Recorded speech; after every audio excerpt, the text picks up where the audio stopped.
बिस्मिल्लाहिर्रहमानिर्रहीम। अस्सलामु अलैकुम। वेलकम व्यूवर्स, सिरात मुस्तकीम सऊदी न्यूज़ चैनल को देखने और पसंद करने का बहुत शुक्रिया।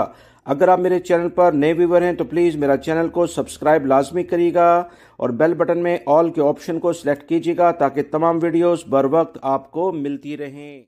व्यूवर्स, सऊदी अरब में बहुत सारे गैर मुल्की अफराद जो रोज़गार के लिए मौजूद हैं, अक्सर इन्हें ओवर टाइम से मुतल्लिका काफ़ी मुश्किलात देखी गई हैं। इन्हें मालूम ही नहीं होता कि इन्हें फ़ी घंटे के लिहाज से कितनी रकम मिलेगी अगर वो आम दिनों में ओवर टाइम करते हैं। इस वक्त क्या रेट है, या यौमुल वतनी या ईद की छुट्टियों में जब वो काम करेंगे तो इन्हें किस लेवल पर ओवर टाइम दिया जाएगा।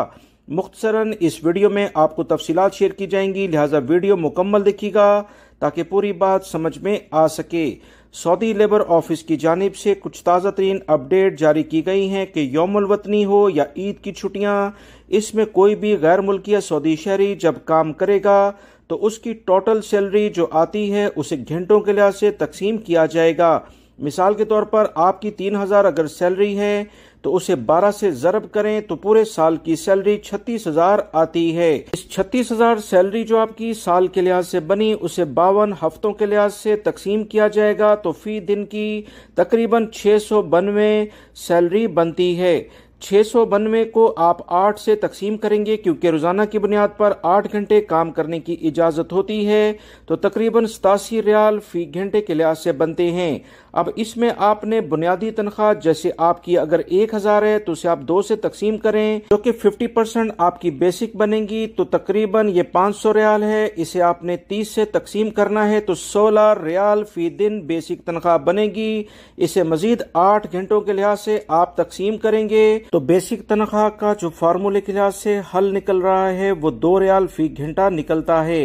इस तरह से मजमूई तौर पर आपको तकरीबन 90 रियाल फी घंटे के लिहाज से ओवर टाइम दिया जाएगा। अब आप जितने घंटे काम करेंगे आपको 90 रियाल फी घंटे के लिहाज से चार्ज किया जाएगा। इंटरनेशनल कवानीन तो ये कहते हैं कि अगर वीकेंड पर यानी जुमे के रोज कोई भी शख्स आम दिनों के निस्बत काम करेगा तो उसे 1.5 गुना ओवर टाइम दिया जाएगा और खास हॉलीडेज जैसे ईद या क्रिसमस या यौमुल वतनी की जो छुट्टियां हैं उसके लिहाज से उसे ये रकम डबल दी जाती है। यानी वीकली बेसिस पर अगर आप काम करेंगे तो ये ओवर टाइम आपका फी घंटे 135 रियाल बनेगा, जबकि ईद की छुट्टियां या यौमुल वतनी पर फी घंटा आपको 180 रियाल के लिहाज से लाजमी तौर पर ओवर टाइम मिलना चाहिए। मजीद इस बारे में जो भी इतलात आएंगी इंशाल्लाह बगैर किसी ताखीर के आप तमाम भाइयों से शेयर की जाएंगी। वीडियो लाइक करके शेयर भी कीजिएगा। अस्सलामु अलैकुम।